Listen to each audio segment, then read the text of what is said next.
morning, students. In the last module, we saw how to solve linear equations.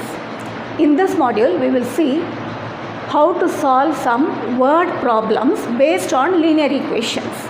Now, if a word problem is given, how to solve them? First, we have to read nicely and understand the word problem. What is given, what is expected for us to find from there. All that we have to first read and understand nicely. Then we have to form a linear equation depending upon what is given. For that we need variable. So we have to fix the variable for which number or whatever information is given, for which one we should fix the variable, we need to first understand and we have to fix that. After that we have to form the linear equation, then we have to solve the equation so that we will find out the variable and find out whatever the required value is asked to find.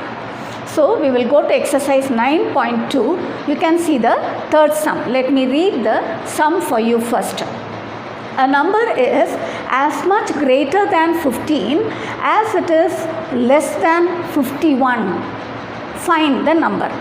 They are telling a number is as much greater than 15 as it is less than 51. This is the information we are given.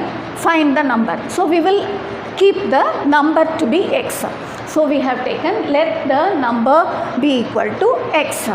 They are saying it is greater than 15 and less than 51. So greater than 15 means we have to add 15. So we have to, it is greater than 15, that means that number is 15 more than 15 greater by, it is greater by 15, and that amount is equal to how much it is less than 51. Okay, so we need to take equality here. We need to take equality here. So it is greater than 15. Okay, so it is greater than 15 means it is more than 15. So it will be x minus 15 by how much it is greater than 15. So x minus 15, and that amount is equal to by how much it is less than 51. So for that it will be, it is less than 51. So we will take it as 51 minus x. Here it is greater than 15, so x minus 15, and here it is less than 51, so 51 minus x, and these two quantities are equal, they are saying. So we have to put equal to sign for that. Now x minus 15 is equal to 51 minus x is the linear equation we have formed. Now we have to simply solve that as we did in the earlier exercise. How to solve it? We will bring minus x to the left hand side, it will become x plus x. That is equal to 51, and 15 will take to the other side plus 51. Then x plus x is 2x, that is equal to 66 when we add. So x is equal to 66 and 2 comes here by division by 2, that is 33. X is equal to 33. So that is the number we are asked to find. So the number is 33. Now we can see the fifth sum. Let me read the sum. The sum of two numbers is 80 and the greater number exceeds twice the smaller number by 11. Find the numbers. Sum of two numbers is 80, they are telling, and there are two numbers. Greater number exceeds twice the smaller number by 11. So first we have to think which one we can take as the variable. Here we are taking smaller number as x. We can take either of the two, but I have taken the smaller number. If I take smaller number as x, then what will be the greater number?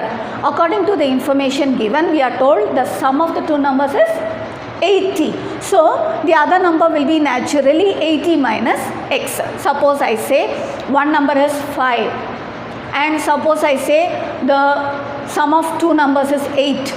Then what will you say about the other number? You will say 8 minus 5, that is 3. So 5 and 3 are the two numbers, that is what you will say. Same way, here 1 is x, if we take smaller number, greater number will be 80 minus x. Now they are saying the greater number which we have taken to be 80 minus x is, it is exceeding twice the smaller number by 11. Exceeding means more than. So twice the smaller number means 2x. So it is exceeding 2x by 11, greater than 2x by 11. So that will be equal to 2x plus 11. So we can write it as 2x plus 11. So 80 minus x is equal to 2x plus 11. I have used the words ATQ, that means according to question. According to the question, 80 minus x is equal to 2x plus 11. Now minus x, and here we can bring minus 2x, 2x will become minus 2x, and plus 11 here, and 80 will become minus 80 when we take it to the other side. Now this is minus 3x, that is equal to, when we subtract and put greater number sign, minus 69. X is equal to minus 69 by minus 3 becomes division, and minus, when we divide it becomes plus, and when we cut it becomes 23. So x is 23, that means the smaller number is 23. We have to find the greater number also. What is the greater number? It will be 80 minus x. So 80 minus x will be 80 minus 23, that is equal to 57. So what are the two numbers? 57 and 23. This is what we have found out. Now you see the sixth sum. There it is given, let me read the sum for you. Find 3 consecutive odd natural numbers whose sum is 87. Normally when we say consecutive numbers, they are numbers which coming next to each other. Numbers coming next to each other.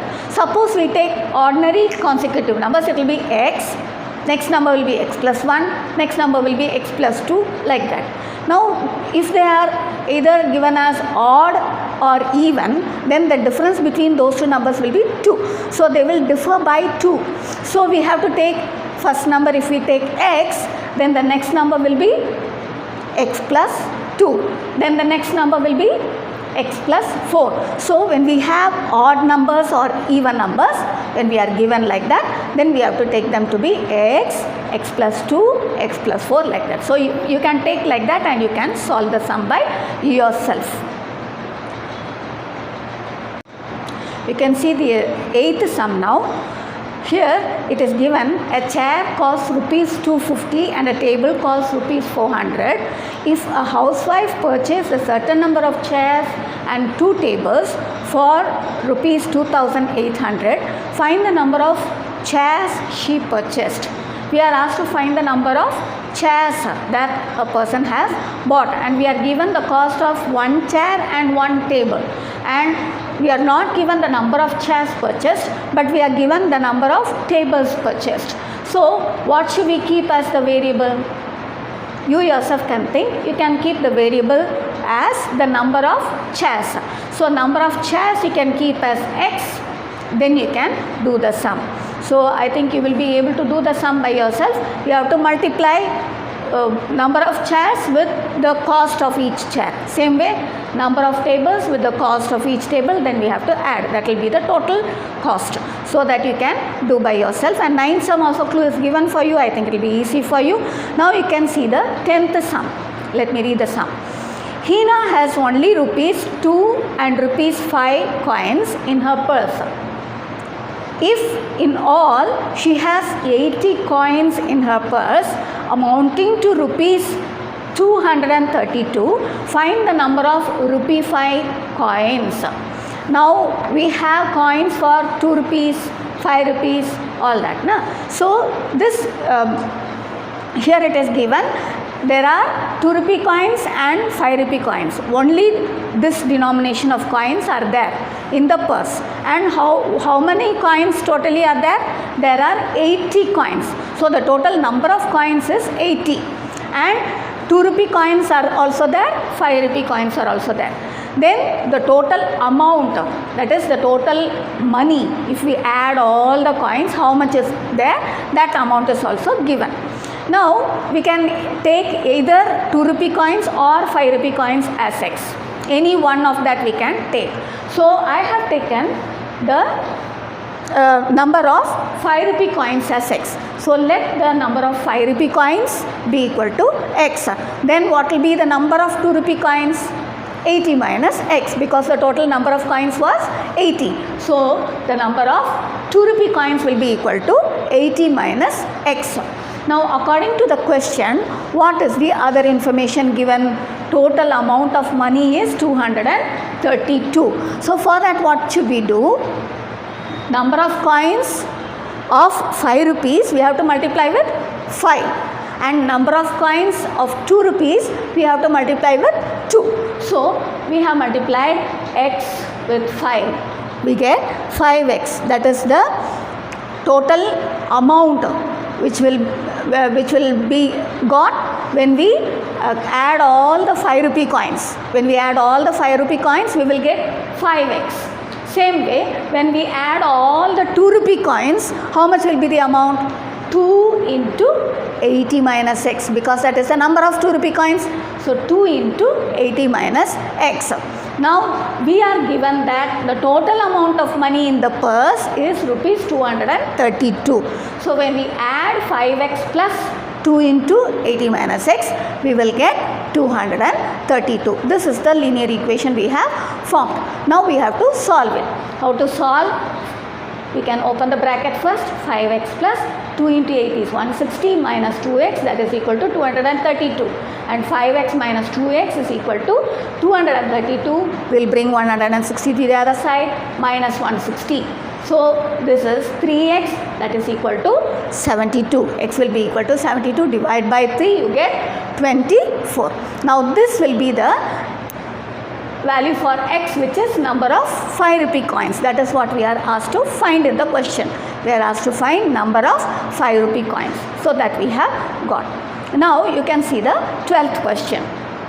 After 12 years, I shall be 3 times as old as I was 4 years ago. Find my present age. So it seems to be a very simple question, and there are 3 things they are given there depending upon the age. One is after 12 years they are saying what will be the age they are given. Then they are given present age and 4 years ago. That is also taken into account. So 3 things are taken into account: age 4 years ago, age presently now, and the age that I will become when I am 12 years later, after 12 years. So these 3 things we have to take into account. So if we keep, suppose the age which is 4 years ago, if we keep that to be x, so we will start with that. Suppose I take age 4 years ago to be x years, then what will be my present age? I have to add 4 years, because 4 years ago I was, suppose take for example, I was suppose 13-year-old 4 years ago. Then what will be my age now? It will be 17. I have to add 4 to that. So here it is x plus 4 years. Present age will be x plus 4 years. Then we have to also see what will be the age after 12 years. From the present age, what will be the age after 12 years? So we have to add 12 to the present age. That will be x plus 4 plus 12, which will be x plus 16 years. So this will be the age after 12 years. Now, what is the relationship that is given here in the question? They are saying after 12 years, I will be 3 times as I was 4 years ago. I will be 3 times as I was 4 years ago after 12 years. So we have to first put the age after 12 years. That will be 3 times the age 4 years ago. So 4 years ago age is x. So 12 years later that age will be equal to 3 times the age 4 years ago. So x plus 16 will be equal to 3 times of x, because we have taken x to be that age. Then we can solve the equation easily. X minus 3x, we will bring it here, this will become minus 16. Then minus 2x is equal to minus 16, x will be equal to minus 16. By minus 2 it will become 8. Now this is the age 4 years ago. We are asked to find the present age. So what will be the present age? X plus 4. It will be x plus 4, which is 8 plus 4, that is 12 years. That is the present age. We read the 13th sum for you. Two equal sides of an isosceles triangle are 3x minus 1 units and 2x plus 2 units. The third side is 2x units. Find x and the perimeter of the triangle. Here we are given two equal sides of an isosceles triangle. That means first what we can do is we can equate the two given equal sides. So 3x minus 1 will be equal to 2x plus 2. After that we can find x through that. So once we find x value, which we are asked to find first, we can find the perimeter of the triangle. What is how to find perimeter of a triangle? It will be sum of all the three sides. We are given the other side as 2x. So once we find the value of x, we can add everything by putting value of x. So we can find the value of the perimeter of the triangle also. Then let me read the 15th sum also. Then I will do the 14th sum. Two complementary angles differ by 20 degrees. Find the measure of each angle. 15th sum. Two complementary angles differ by 20 degrees. Find the measure of each angle. Complementary angles means what? You have learnt in 6th standard. They are angles whose sum is 90 degrees. If the sum of two angles is 90 degrees, then they are complementary angles. So here we can take, if we take one angle as x, then the other angle will be 20 minus x. And the sum is going to be 90 degrees. So we can put one angle x minus 20, and then we have to add them both, angle that will be equal to 90 degrees. You can solve that also. Now let me read the 14th sum. The length of a rectangular plot is 6 meters less than thrice its breadth. Find the dimensions of the plot if its perimeter is 148 meters.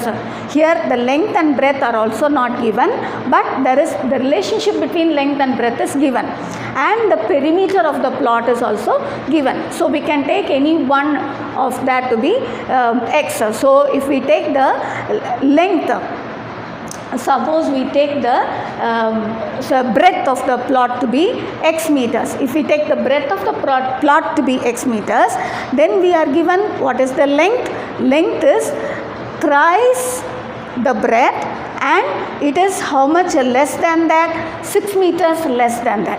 So 3 times of x minus 6. It is 6 less than 3 times of the length. So 3x minus 6, that will be the breadth. So once we get length and breadth, we can find the perimeter.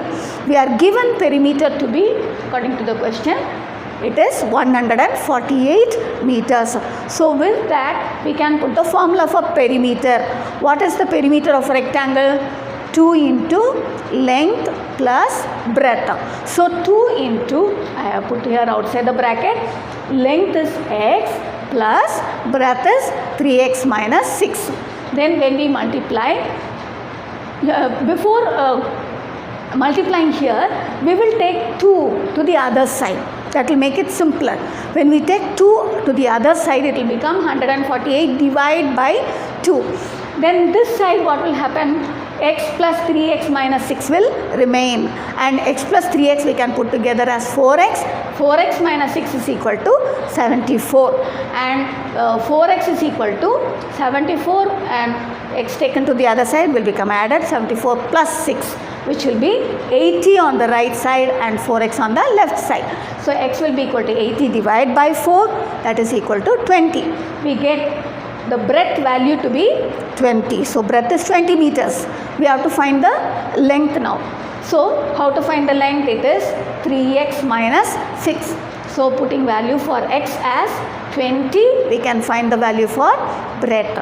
3 into 20 minus 6, which is 60 minus 6, which is 54. So the breadth is length is 54 meters and the breadth will be 20 meters. This is the value for length and breadth. Now we have completed linear equations, but in this chapter it is also given linear inequalities.